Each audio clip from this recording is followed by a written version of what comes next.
Hello Bandits!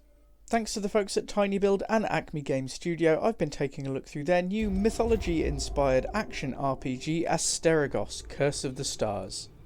This blend between cute cartoon visuals and Souls-like action RPG sees you in the part of Hilda, a brave young warrior from the Northwind Legion.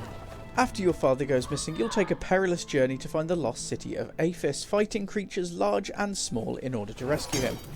There are some nice story twists in this tale and some good distinct areas of the city to travel through. There's also a good range of weapons, with each bringing their own unique abilities, and it's great to be able to switch between these almost on the fly as you face different enemies.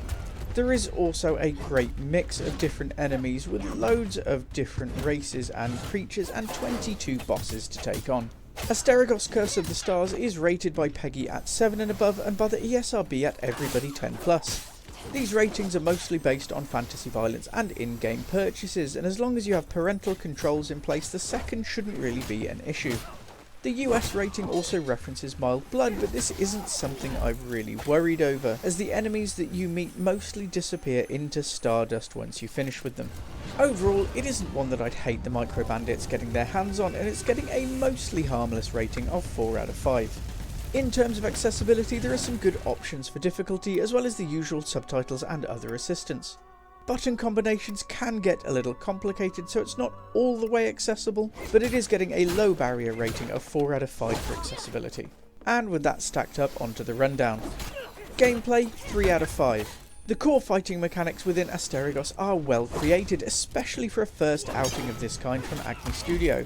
Sadly for me, things do get quite repetitive early on, and while there's a lot of variation within an expansive skills tree, there aren't a huge deal which have grabbed me. Combat is good overall, and that's where you'll live for the most part. Sadly, that combat can get a little samey, although it is well broken up by boss battles. Visuals, 4 out of 5. At times, the visuals for Asterigos have been really beautiful. I've been playing on PC and Xbox Series X, and as you can see here, over on console, things are looking pretty good by comparison. Sadly, while things are great most of the time, there are some flickers and odd visual glitches here and there. In addition, you'll see lots of repetition within enemy animations, which does hurt gameplay, and it would have been nice to see more variation. Audio, 5 out of 5.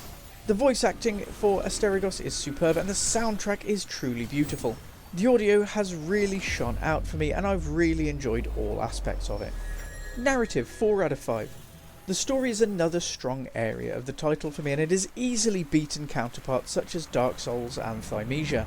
Asterigos really puts the narrative where you can see it, and while long, the cutscenes do a great job of weaving a nicely flowing narrative. Replay, 3 out of 5.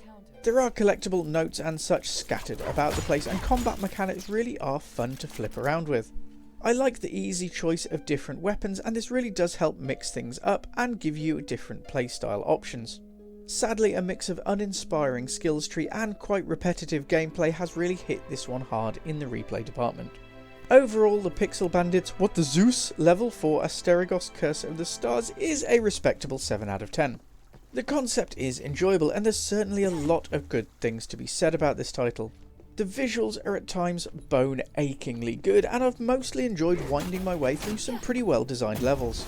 Sadly, the overall repetitive nature of things has worn me down, and it's one which doesn't fill me with a passion. It is a relatively low price point for this one, however, and as a first outing for Acme Game Studio, all things considered, it's a positive experience. And that's all I've got for you today. Don't forget to check out the extended review at pixelbandits.org, and keep your eyes out for more news, reviews and live streams coming soon. If you can spare enough for a coffee, every donation helps us keep Pixel Bandits ad-free and independent, and either way we'll see you again very soon, so don't wander too far.